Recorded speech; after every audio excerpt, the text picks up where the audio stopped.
T-Rex, a malformed monstrosity unlike anything the franchise has ever seen before on screen. This summer showed us one of the most dangerous entities to ever exist in the world, dreamt by Michael Crichton. But how would the franchise's past contend with this newest nightmare? On this episode of Goji Center, we look at all 6 previous installments of the Jurassic franchise to see which might be able to stop an invasion by this doomsday mutant, to see if something might survive and which might go extinct. T-Rex versus the Jurassic Saga. Now, we may see some more action out of the Distorted King in future outings of the franchise. After all, it has joined the rare club of Jurassic antagonists like the JP3 Spino to survive its introduction film. Future installments and games might give us some further showings of its combative abilities. We're waiting, Evolution 3. For now, though, we can still use our prior analysis as well as what is on screen to try and judge if the T-Rex is a warrior or a wimp. Watch the prior videos for more context, but to give you the short rundown, the T-Rex seems to be a heavily altered Tyrannosaurus with errors in the Hox genes and or other additives, making it reach the size and shape it is. And size is definitely its best asset. At over 8 meters or 26 feet tall, it towers over every other on-screen carnivore in the franchise. The runner-up, the Biosyn Giganotosaurus, and the Spino by the time of Camp Cretaceous can only approach that high when rearing up as tall as they can in an awkward stance. Its jaws are still mostly intact from the suspected Tyrannosaurus base, and even if there might be some deformities involved weakening them, sheer size would help make up for any loss in force, with crunching power potentially between 50 to 80% stronger than an average Tyrannosaurus. As a hexapod, a creature with 6 limbs, the T-Rex probably can't get much out of using its smaller T-Rex-like arms aside from clutching very close objects. Its bigger set of limbs, though, which seem to combine features of Tyrannosaurus arms and legs, could, however, make for dangerous tools. It may not be the most capable big-armed combatant, lacking the mobility and dexterity of an ape, but it can still clutch and grab enough to pull something close for a bite or slam them into the ground. With each arm weighing several tons, just the bludgeoning force alone might be plenty lethal. Weight-wise, the Jurassic franchise again has a time-honored tradition of not making the most sense. Some listings give the T-Rex a fairly plausible mass north of 17 to 22 tons, which is light, but makes some sense for something that big. It even matches up to some of our pre-release estimates. It also loosely matches remarks about it being twice the size of a typical T-Rex. Others, however, confusingly only put it at about 10 to 11 tons. Still bigger than most theropods in the franchise, and not as egregious as something else in the movie, but extremely low for its size. The T-Rex probably isn't the most agile creature, relying mostly on stealth and force rather than nimble footwork and speed. But if it can get within range and grab or bite, that might be a deadly combination for almost any other land animals in the franchise. The Distortus was, after all, remarked as being among the most dangerous creatures on the abandoned island. It truly may be among the most dangerous animals in the franchise, especially on its home island. But what about all the other islands of death seen in the other movies? Time to drop this upcoming terror into the past during the events of each prior film and assess what might be able to stand their ground against this mutation. Number 1. Jurassic Park. Strange as it is to say, Isla Nublar was probably at the safest it had ever potentially been in the franchise back in 1993. The island had only recently been populated by dinosaurs hatched on Isla Sorna, and Hammond's Park held significantly fewer creatures than Masrani's would decades later. Rexy was young and quick at the time, having just recently reached her adult size. While she definitely would have been much more nimble and agile than her mutated adversary, she was also at her smallest we had seen her on screen. At about 37 feet long and 6 to 7 tons, Nublar's queen would have been dwarfed by her own future self and look positively tiny fighting on her own against this menace. She'd likely be able to get some hits in and easily outrun the mutant if she needed to get some space between them, but a prolonged battle in a one-on-one confrontation could spell doom. An unlikely team-up with the debatably canon Alpha Triceratops from the Telltale game, Lady Margaret, might help even the odds some. Rexy had later shown she could exploit a chance assist from a cantankerous herbivore attacking the same target. But if either queen or matriarch took a critical hit, it would be curtains. It should be noted that if the D-Rex is given the lighter weight estimates of about 10 to 11 tons, the mass and strength difference closes by a lot. A lighter D-Rex would be a lot easier to topple, and once floored by a charging Margaret, Rexy has a much better chance to do some damage.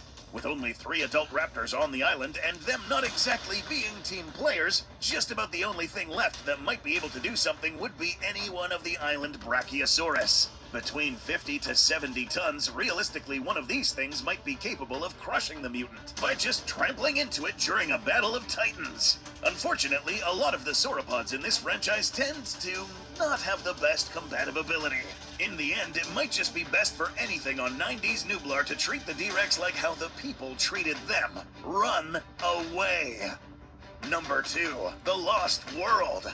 Traveling forward and outward to Isla Sorna, and the D-Rex comes up against a greater challenge. Site B was positively brimming with dinosaurs at the time, with substantially more individuals from every species seen on Nublar. The striped raptor pack seen in the tall grass and worker village might actually be able to pose a threat to the Goliath mutant thanks to sheer numbers. And considering the huge skeletons seen near the village, they may not be unaccustomed to climbing up and cutting big beasts down to their level. One major problem, though, with this pack is its own chaos. Highly aggressive towards even their own kind if their fellow raptors get in their way, this pack sometimes attacks with less coordinated social hunting and more chaotic mob behavior. And with the D-Rex having numerous weapons and sheer size to fight back with, casualties might start mounting quickly. Plucking off raptors with its 4 arms, biting them to crush them instantly, or swatting them with sweeping blows of its big arms. An attempted pack attack might go south quickly, and the raptors might run away to come back and make a meal of their dead kin instead of pick a fight with the mutant again. The T-Rex couple, ironically enough, show substantially better pack coordination than the raptors. Roughly the same size as Rexy was, they still don't have the sheer mass to bring the mutant down easily. That said, though, numbers and agility might help them in a confrontation. If they can avoid getting grabbed, the doe could distract the mutant as the buck circles around and goes for the legs and tail, then switching back and forth depending on which one the cumbersome Doomsday Bringer targets. It would be death by 1,000 bites, and one slip-up could spell disaster. Given how social the Tyrannosaur species is, and that there are at least a few others on the island, encountering this mutant might spur them to stick together for safety, and increase their own chances in a fight. One tyrant lizard king might not triumph, but a kingdom might. Given these circumstances, this might be one of those cases where they might just stay out of each other's way. Jurassic Park 3. Flashing forward a few years to the same island, and the D-Rex could wind up confronted against the biggest carnivore in the franchise up to that point. Sorna's Spinosaurus was a formidable opponent, and might just be aggressive enough to take this intruding newcomer as a challenge. After all, it was already set off and specifically went looking for fights at the smell of Tyrannosaur scent. So, with the D-Rex probably being mostly Tyrannosaur itself, a clash between the two could be inevitable.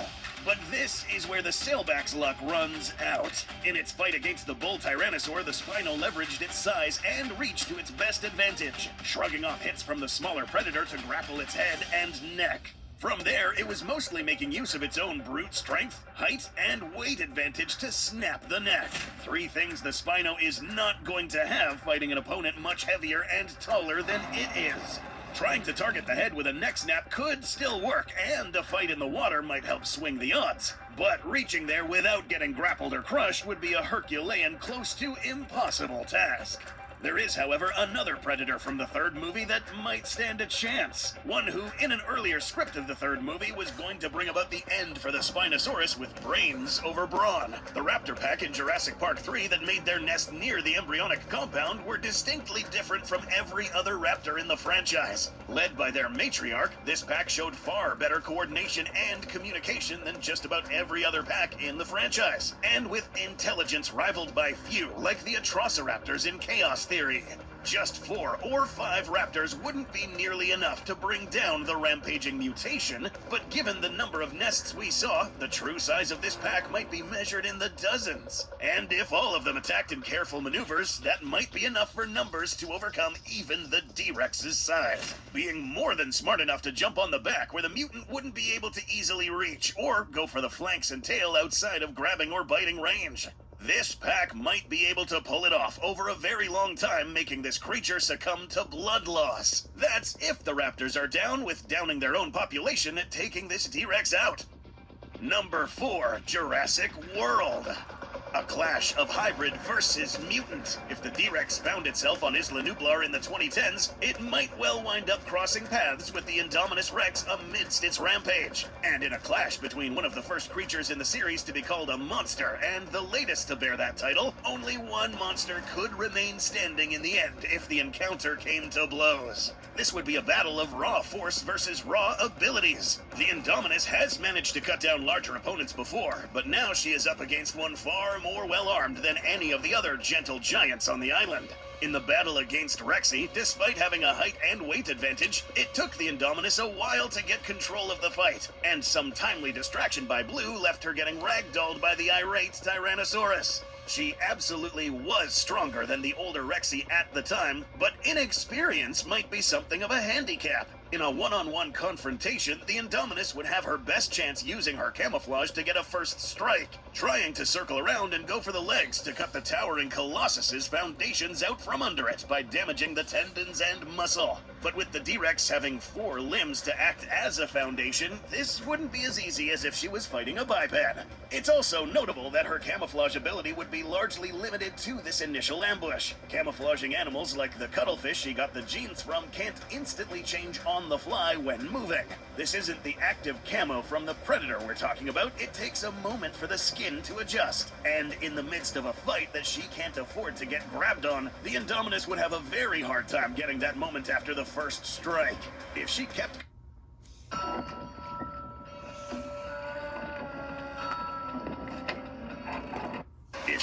committing to the battle, it's probable that the mutant could get a hold of and crush the life out of the hybrid. Instead, brains would help the Indominus more than brawn. If she played her cards right and got every theropod she might have tried to communicate with, like the Raptor Squad, Toro, and Rexy to join forces, a coalition of predators might be able to hold their own against the rampaging mutant. Alternatively, the Distortus, being ever curious and not the most overly aggressive creature, might open up an avenue for the Indominus to win by not fighting.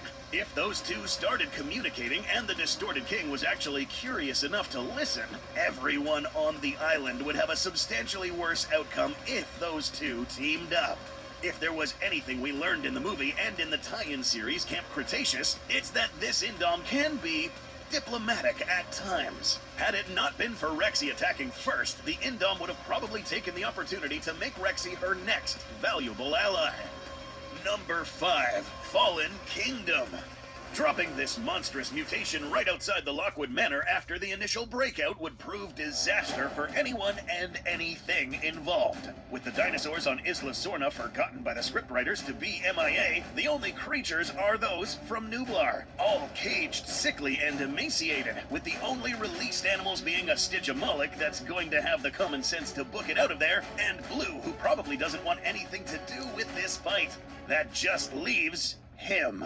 The Indoraptor does have impressive durability, but stopping about 1,000 foot-pounds behind a rifle bullet is one thing. Stopping the crunching force of a supersized mutant Rex that chewed into the cockpit of a helicopter is a whole different matter. The Indoraptor might just be crazed enough to engage the D-Rex, jumping onto its back from the rooftops like something out of Attack on Titan to claw and bite anything it can reach. But staying on something thrashing around like that with no help would be an impossible feat. It would inevitably get grabbed or shaken off, and its armored skin is not going to stop it from just getting crushed right through it. The best shot the heroes might have is for Maisie to open up that gate at just the right time, and hopefully see how well the mutant stands up to a full stampede crashing into it.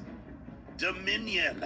If there was anything that might derail the fated Clash of Titans matchup between Rexy and Biosyn's Giga, it's this. The Tower of Power showing up. As one of the most powerful theropods in the franchise up to that point, the Giganotosaurus is probably one of the best to potentially take on the mutation. Young, in good health, and the heavily serrated teeth of this gigantic carnosaur would probably be the best weapons to try and cut down the Colossus. After all, its genetic forebearers used more or less similar teeth to whittle away at animals a lot bigger than the T-Rex. But this is still a fight against an opponent the Giga would have no context for. And even with how large Biosin's scarred champion is, it now finds itself against an opponent it can't easily outmuscle. One-on-one, it would be a bloody affair, but the mutation might have enough raw force to overpower and crush the life out of the Giga. Ironically enough, the Carnosaur's best chance relies on another foe. As the old saying goes, the enemy of my enemy is my friend. And if Rexy's near legendary aggression kicks in and she joins in on the attack, less to help the Giga and more just to attack the mutant too, that might help tilt the odds. Especially if a certain cantankerous Longclaw also joins in, should the Therizinosaurs be close enough to get provoked. So, can Distortus Rex survive the previous outings? The answer is highly dependent on how this animal behaves. All the creatures that we have previously mentioned that could spell doom for the Distortus have a potentially equal or more dangerous counterpart in St. Hubert. The JP3 raptors that could bring down the D-Rex in sheer numbers had their Hubert cousins dominated in rebirth by a single Mutodon. The new T-Rex is implied to be more dangerous than any other T-Rex we've seen previously, and the fact that 5 Spinosaurus and their big buddy Mosa still haven't crossed paths with the D-Rex lays bare the fact that this guy can behave and stay out of unnecessary trouble. The final verdict is that D-Rex could survive the previous outings, but time will tell if the Distorted King will run out of luck in the future.